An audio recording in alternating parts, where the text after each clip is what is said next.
Shiki is a troubled, ugly teenager who is one bad day away from mag dumping his entire class. Unsurprisingly, he was expelled from his school for his bad behavior, mostly because he kept threatening to use his classmates as targeting practice. He tries to act like he doesn't care about the fact that he got expelled, but honestly, with the way his life is going right now, he knows he's probably going to be stuck flipping burgers at Mickey D's for the rest of his life.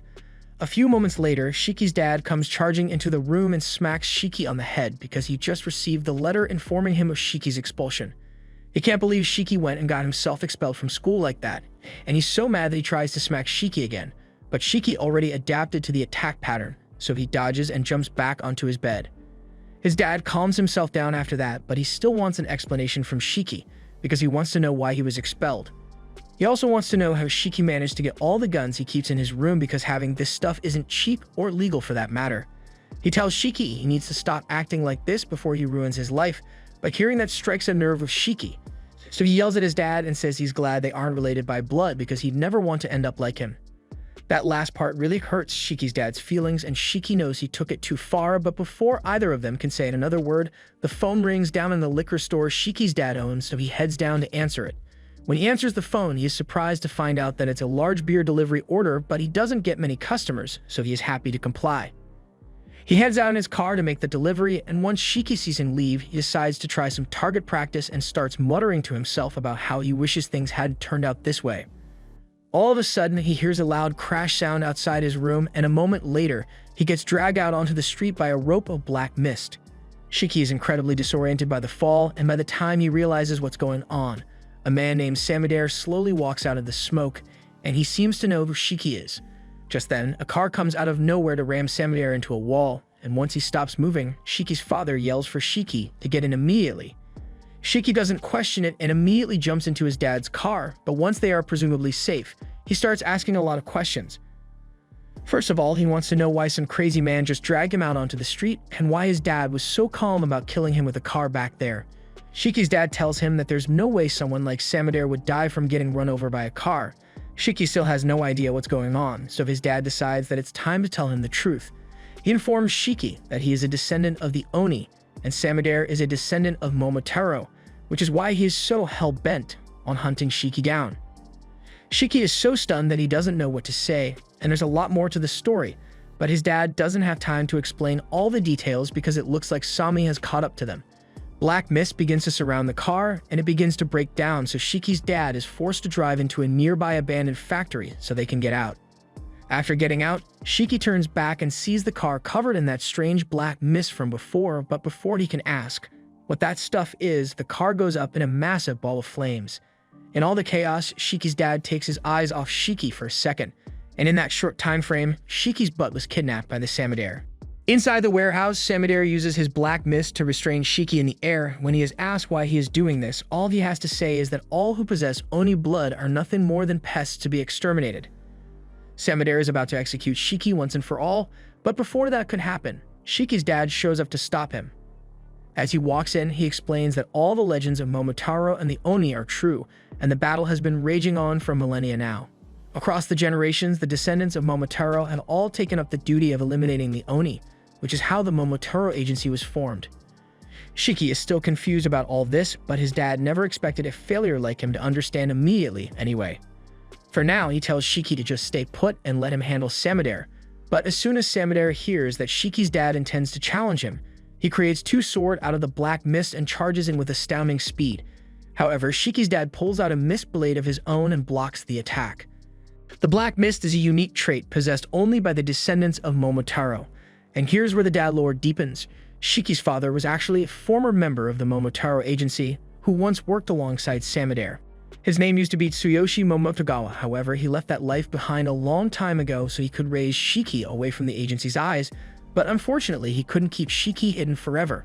Samadair asks Tsuyoshi if he has forgotten just how dangerous Oni truly are, but Tsuyoshi doesn't want to talk about it. All he wants to do is protect Shiki. Tsuyoshi puts up a good fight against Samadair, but Sami eventually catches him lacking, and in an instant, Tsuyoshi's chest is cut open. He falls to the ground unconscious, and Shiki is horrified by what he just witnessed. He starts yelling at Sami for hurting his dad, so Sami turns to him and prepares to finish Shiki off. But with the last bit of strength he has, Tsuyoshi grabs his leg to stop him from getting to Shiki. Semi asks why Tsuyoshi would go so far to protect an Oni kid, but he says a father doesn't need a reason to protect his son. Shiki may not be the best student or person for that matter, and he may have Oni blood in him.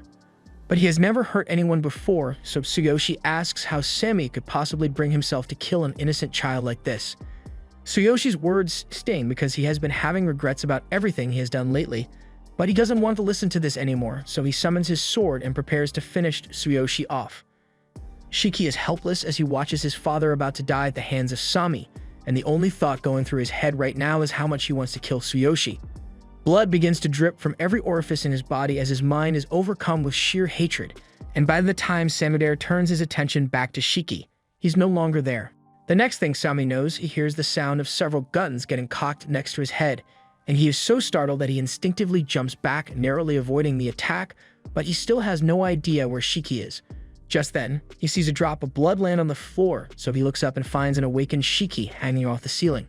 Sami can't believe Shiki was able to awaken his Oni abilities and control his blood in such a short time, but what truly makes Oni terrifying is the fact that they lack a sense of humanity, so they are unbelievably brutal.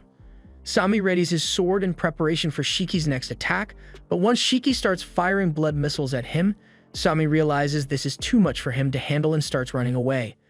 He eventually manages to escape the blast radius, but that doesn't mean the battle is over because Shiki emerges from the smoke and kicks Sami so hard that he is knocked into a pile of rubble and is barely conscious now.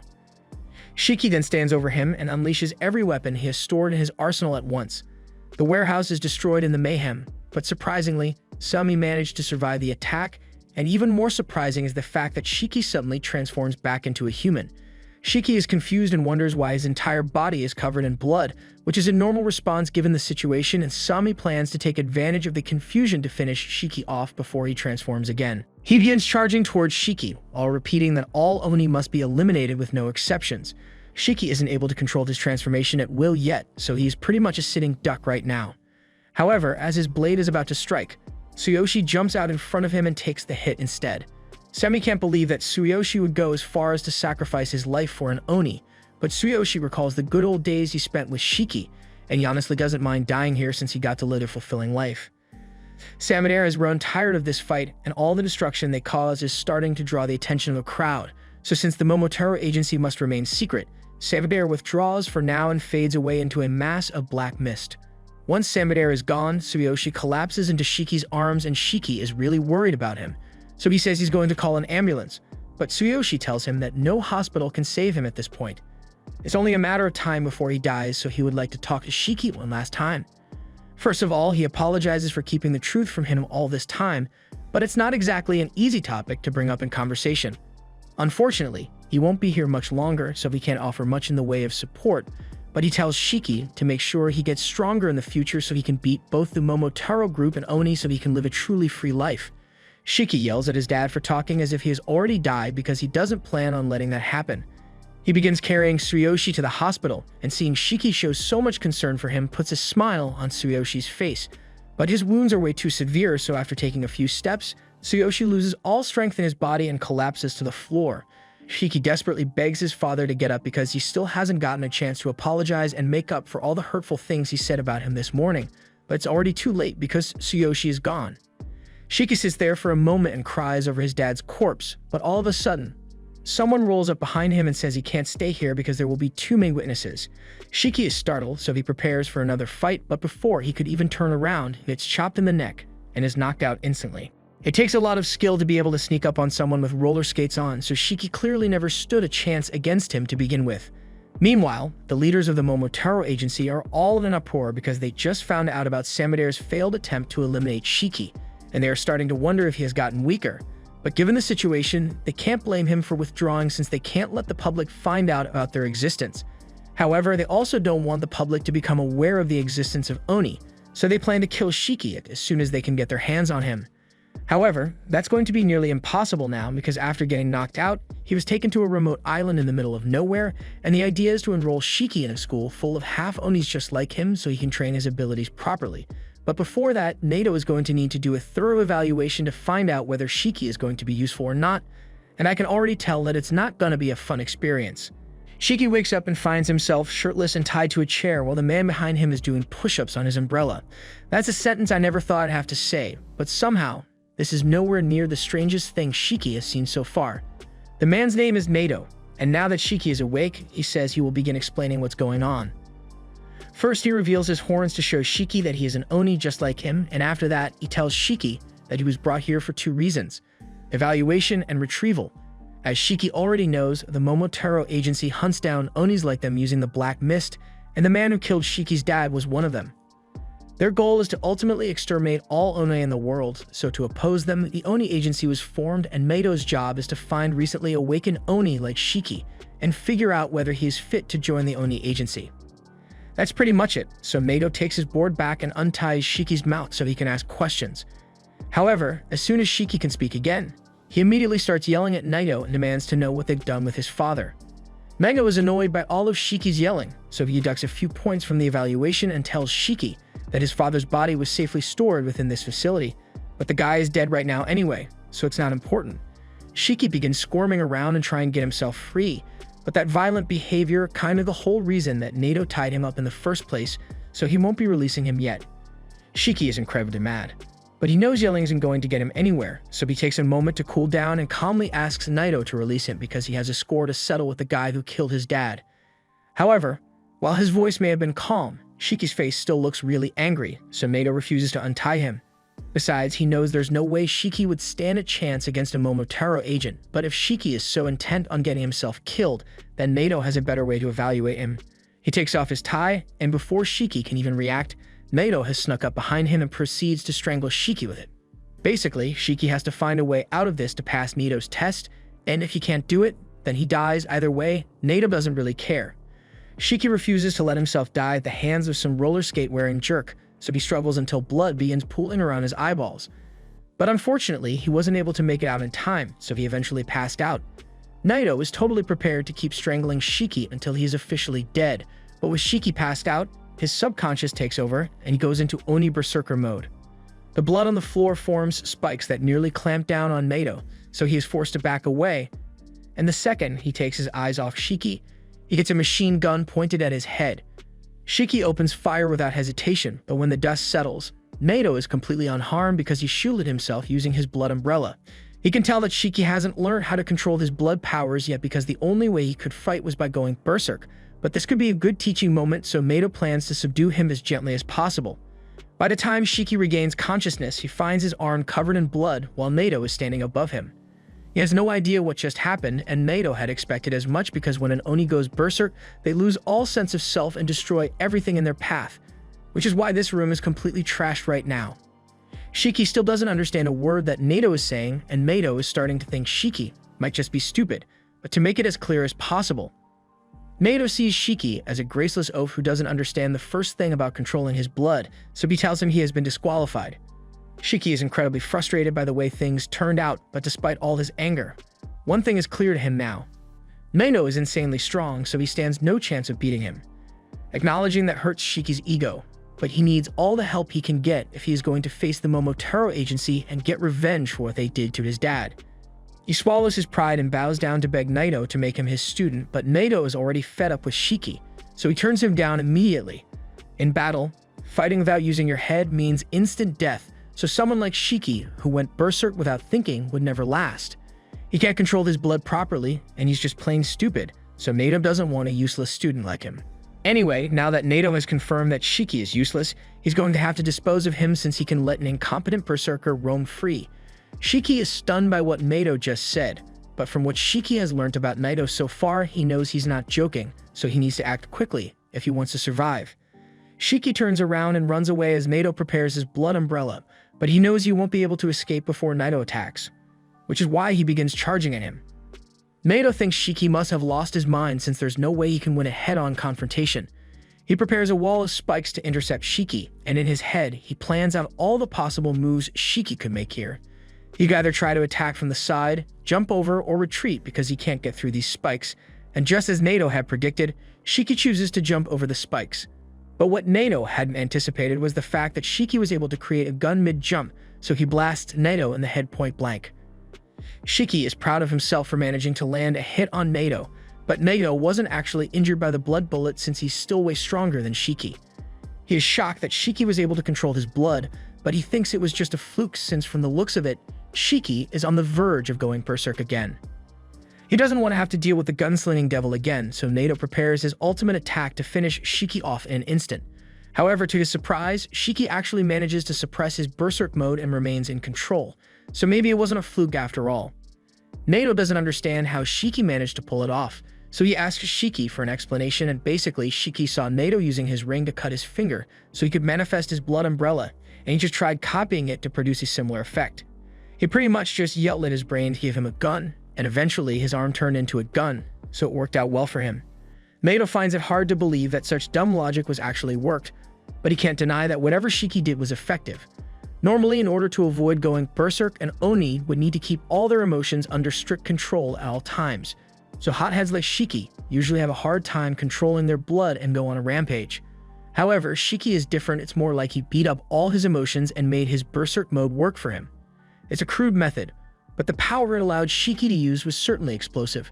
Shiki tells Nato that all he wants is to get strong enough to kill the man who killed his dad, so Shiki promises he will do his best to learn whatever Nato teaches him if he is willing to make him his underling. Shiki is being very sincere right now, and Nato can see that, but he still rejects Shiki's request. What Shiki did just now was nothing short of a dead man's gambit, and he had no backup plan ready in case he did end up losing control, so Nato still thinks he is incompetent. However, that doesn't mean Shiki is completely hopeless, so Nato has decided to take him in as a student after all, so he's canceling Shiki's execution. He won't explain what Shiki did to change his mind, but what's important is that he thinks Shiki has potential and he doesn't want to see that go to waste. The island they are on is called Onigashima, and at its center is a school built specifically for Oni, the Resetsu Academy. He tells Shiki that the academy is a military school which trains Oni to fight against the Momotaro Agency, but Shiki is more concerned about the fact that he's apparently on an island right now. Nato pokes Shiki in the face for talking about irrelevant stuff while he's still in the middle of his explanation, and then he goes on to state that he's the homeroom teacher at this academy, so from now on he will be in charge of Shiki and the other students. Shiki will have to live, train, and fight every other day so he can eventually handle the Momotaro agents, so he had better be ready. But Shiki's brain was overloaded by all the info Nato just dumped on him. There's still a lot that Shiki doesn't understand, but at the end of the day, he doesn't care what he has to do as long as he gets strong enough to get revenge. A little while later, Nato leads Shiki to a changing room so he can put on his new school uniform, and Shiki feels a bit odd since he didn't think he'd ever have to wear a school uniform again after he got expelled from his old school. Nato tells Shiki that there are a few other students in his class, but among all of them, Shiki is the weakest by far, so he better not pick any fights. By the way, Shiki asks Nato where his dad is, so Nato explains that they kept Shiki's dad's body in the morgue, and the arrangements for the funeral are his decision to make. Shiki's cheerful mood drops when he is reminded that his dad is dead, but Nato tells him there's no use beating yourself up over your regrets. Instead, he should focus on becoming stronger so he never has to experience that kind of regret again. With that said, Nato doesn't want to waste any more time standing around here, so he starts skating away and tells Shiki he only has 15 seconds to make it to class before he's late. Shiki doesn't think that's fair, but he doesn't have a choice, so he runs as fast as he can to catch up to him. They eventually arrive at the class door, and Shiki is trying to figure out what the coolest way to introduce himself to the class would be, but Nato hates wasting time like this, so he just kicks Shiki in and Shiki falls flat on his face, giving himself a nosebleed. Once Shiki realizes his nose is bleeding, he asks the first person he sees to give him a tissue, but Jin tells him to just shut up and be quiet. Jin's response pisses Shiki off, so he gets all up in Jin's face over it. Jin isn't the only other student in this class. There's Kuina, Juji, Homer, and Akari, a day one crash out. But right now, Shiki couldn't care less about the others because he has a score to settle with Jin. Just then, Shiki and Jin suddenly find themselves sitting next to each other with Nato standing behind them, and neither of them could sense Nato move just now, so they are both scared stiff. However, Shiki still complains that he doesn't want to have to sit next to someone like Jin. Unfortunately, Nato couldn't care less about Shiki's personal beef, so he carries on with the class announcement and informs everyone that today they will be playing a game of tag. Shiki is confused and thinks tag might be some sort of code word in this school, but no, it's just a game of tag. Nato says the students will have to make their way through the forest and arrive at the goal in order to win, but Nato will be coming after them, and anyone he catches will be expelled on the spot. To make things a little fairer, he says he won't use his blood at all, while the students are allowed to use as much blood as they want.